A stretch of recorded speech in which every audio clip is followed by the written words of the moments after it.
আজকে যারা ঈদে মিলাদুন্নবী পালন করে তাদের কাছে আমার 15টি প্রশ্ন। যারা ঈদে মিলাদুন্নবী পালন করে তারা যদি আমার এই 15টি প্রশ্নের উত্তর দিতে পারে, আমি ইনশাআল্লাহ আগামী 12ই রবিউল আউয়াল আমি নিজে ঈদে মিলাদুন্নবী পালন করব এবং এই 15টি প্রশ্নের উত্তর কোরআন এবং সহিহ হাদিসের আলোকে দিতে হবে। 6 নম্বর প্রশ্ন, যেহেতু আপনারা বলছেন সকল ঈদের সেরা ঈদ ঈদে মিলাদুন্নবী, তাহলে উক্ত ঈদের নামাজ কত রাকাত? কোরআন ও সহিহ হাদিস থেকে রেফারেন্স পেশ করুন। 7 নম্বর প্রশ্ন, উক্ত ঈদে তাকবীর কয়টি? কোরআন এবং সহিহ হাদিস থেকে রেফারেন্স পেশ করুন। আসসালামু আলাইকুম ওয়া রাহমাতুল্লাহ। আলহামদুলিল্লাহি রাব্বিল আলামিন ওয়াল আকিবাতু লিল মুত্তাকিন ওয়াস সালাতু ওয়াস সালামু আলা রাসূলিহি মুহাম্মাদিন ওয়া আলিহি ওয়া আসহাবিহি আজমাইন, আম্মা বাদ। আলহামদুলিল্লাহ, প্রশংসা আল্লাহর জন্য, দরুদ ও সালাম বর্ষিত হোক নবী মুহাম্মদ সাল্লাল্লাহু আলাইহি ওয়াসাল্লামের প্রতি। আল্লাহুম্মা সাল্লি আলাইকা আল্লাহুম্মা বারিক আলাইক। সম্মানিত উপস্থিতি, আশা করছি আল্লাহর রহমতে আপনারা সকলে ভালো আছেন। আলহামদুলিল্লাহ, আজকে একটি বিষয় নিয়ে আপনাদের সামনে উপস্থিত হয়েছি। সম্মানিত উপস্থিতি, সামনে আমাদের ঈদে মিলাদুন নবী, একটি উৎসব পালন যারা করে, সামনে একটা বিদাত, প্রচলিত বিদাত একটা তারা উদযাপন করবে, সে বিষয়ে আজকে কথা বলবো ইনশাআল্লাহ। সম্মানিত উপস্থিতি, আজকে যারা ঈদে মিলাদুন নবী পালন করে তাদের কাছে আমার 15টি প্রশ্ন। যারা ঈদে মিলাদুন নবী পালন করে তারা যদি আমার এই 15টি প্রশ্নের উত্তর দিতে পারে, আমি ইনশাআল্লাহ আগামী 12ই রবিউল আউয়াল আমি নিজে ঈদে মিলাদুন নবী পালন করব এবং এই 15টি প্রশ্নের উত্তর কোরআন এবং সহিহ হাদিসের আলোকে দিতে হবে। যদি তারা দিতে পারে তাহলে ইনশাআল্লাহ আমি নিজে ঈদে মিলাদুন নবী পালন করব 12 রবিউল আউয়ালে। সম্মানিত উপস্থিতি, চলুন আমরা তাদেরকে এই ঈদে মিলাদুন নবী যে তারা পালন করছে, সকল ঈদের সেরা ঈদ, বড় ঈদ তারা স্বীকৃতি দিচ্ছে, তাদের কাছে আমাদের 15টি প্রশ্ন। 1 নম্বর, রাসূল সাল্লাল্লাহু আলাইহি সাল্লাম, 1 নম্বর প্রশ্ন আপনারা দেখতে পাচ্ছেন, রাসূল সাল্লাল্লাহু আলাইহি সাল্লাম তার জীবদ্দশায় প্রথম কত হিজরিতে তার জন্মদিবস উদযাপন করেছেন? কোরআন ও সহিহ হাদিস থেকে রেফারেন্স পেশ করুন। অর্থাৎ আপনারা যে ঈদে মিলাদুন নবী পালন করছেন, এটা রাসূল সাল্লাল্লাহু আলাইহি সাল্লাম জীবিত থাকা অবস্থায় তিনি নিজে কত তারিখে কত হিজরিতে এটা পালন করেছেন, এটা কোরআন এবং সহিহ হাদিসের আলোকে আপনারা রেফারেন্স দিবেন। 2 নম্বর প্রশ্ন, প্রশ্ন নম্বর 2, তার মৃত্যুর বছর তার সর্বশেষ মিলাদুন নবী উদযাপন কোন শহরে উদযাপিত হয়েছিল এবং তাতে কতজন সাহাবী উপস্থিত ছিলেন? এটা কোরআন এবং হাদিস থেকে আপনারা রেফারেন্স দিবেন। 3 নম্বর, রাসূল সাল্লাল্লাহু আলাইহি সাল্লাম এর মৃত্যুর পর মা আয়েশা রাদিয়াল্লাহু আনহা তিনি সহ তার অন্যান্য স্ত্রীগণ কিভাবে ঈদে মিলাদুন নবী তথা তার জন্মদিবস উদযাপন করতেন? কোরআন ও সহিহ হাদিস থেকে রেফারেন্স পেশ করুন। 4 নম্বর প্রশ্ন, রাসূল সাল্লাল্লাহু আলাইহি সাল্লাম এর জন্মদিন উপলক্ষে 4 জন প্রসিদ্ধ সাহাবী সহ অন্যান্য সাহাবীগণ কি ধরনের উৎসব পালন করতেন? কোরআন হাদিস থেকে রেফারেন্স পেশ করুন।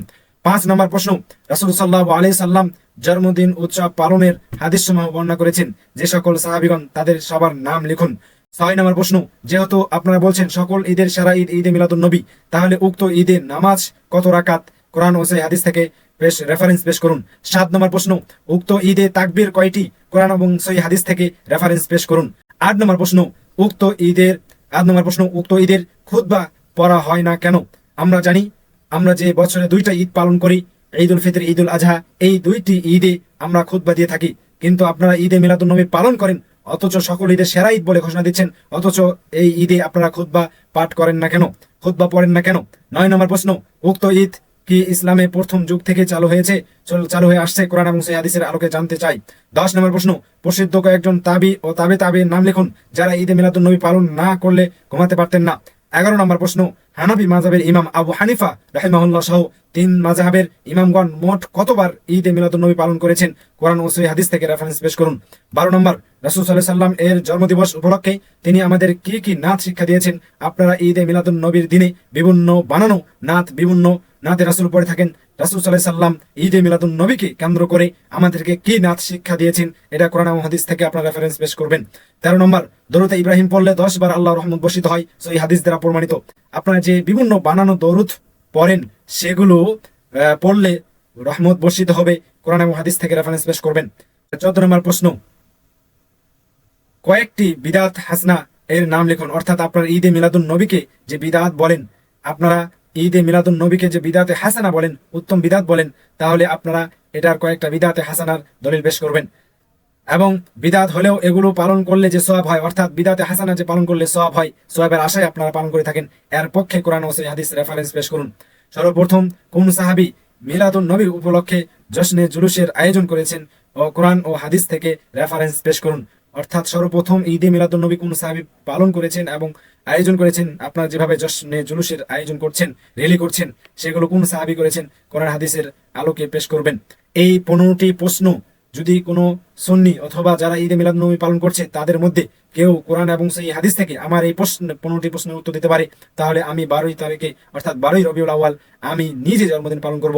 আরে 12 রবিউল আউয়াল রাসূল সাল্লাল্লাহু আলাইহি সাল্লামের যে জন্মদিন, এটা নিয়েই তো মতভেদ রয়েছে, এটা নিয়েই তো কয়েকটি মত রয়েছে। কেউ বলেছে 8 রবিউল আউয়াল, অনেক মুহাদ্দিসগণ বলেছেন 9 রবিউল আউয়াল, এভাবে বিভিন্ন মত রয়েছে। সে বিষয়টা হয়তো অন্যদিন আলোচনা করা যাবে। সম্মানিত উপস্থিতি, এই 15টি প্রশ্নের উত্তর কোনো ঈদে মিলাদুন নবী পালনকারী ব্যক্তি যদি কোরআন এবং সেই হাদিসের আলোকে দিতে পারে উত্তর, ইনশাআল্লাহ আমি নিজে ঈদে মিলাদুন নবী পালন করব। কারণ সত্য পেলে গ্রহণ করতে আমার কখনো সমস্যা হবে না, কখনো বাঁধবে না।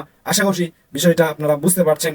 ইনশাআল্লাহ আল্লাহ আমাদেরকে সঠিকটা বোঝার তৌফিক দান করুন। আল্লাহুম্মা আমিন। আসসালামু আলাইকুম ওয়া রাহমাতুল্লাহ।